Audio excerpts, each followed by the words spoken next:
Ito ako ng sinigang at itong batuan ng aking gagamiting pang-asim. So guys, kilala nyo ba to? Batuan. Yan. Isang uri ng punong kahoy. Ito yung bunga at ginagamit to para pang-asim ng pang-asim sa pinangat, sa sinigang. Yan. Yan guys. Para siyang ang lalaki kasi parang bayabas. So yung may unique ang asim nito. Mas gusto ko yung asim nito kaysa sa sampalok. Ito guys, nabalatan ko na tong batuan. Lagyan na natin tong batuan para lumambot at kumatas.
Lagyan natin ito yung kangkong.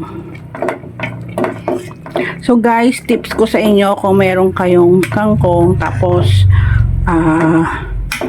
para may nakastock sa nyo, tips ko, himayin nyo na bago nyo ilagay sa ref. Yan, sa fridge. Para maiwasan yung dryness nung kangkong. Para parang bagong pa rin siya pagka yung nahimay na naputol-putol na. Same with the string beans, yun, yung sitaw. So bago nyo, kung namalengke kayo, tapos para tumagal siya na hindi na-dry, himayin nyo na siya, putol-putulin nyo, at saka nyo siya ilagay sa fridge, sa ref. So maglo-long last siya ng a week na parang press pa rin.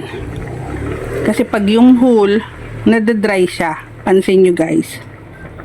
Yan lang guys, tip number 1. At tikman natin.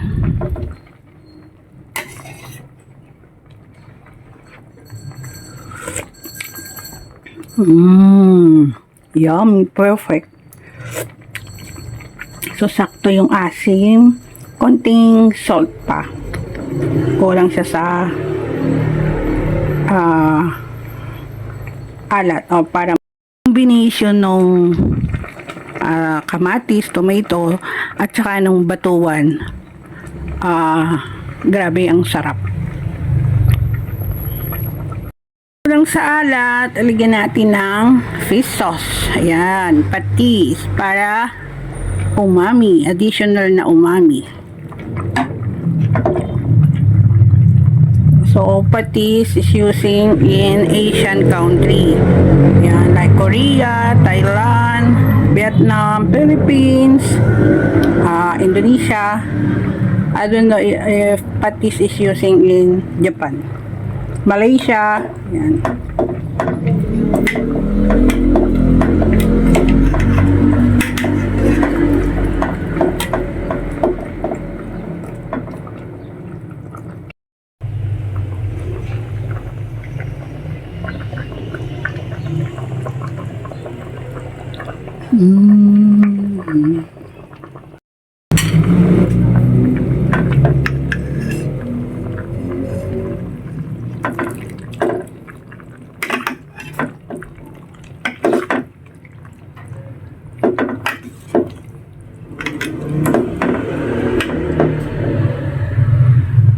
So, okay na to guys.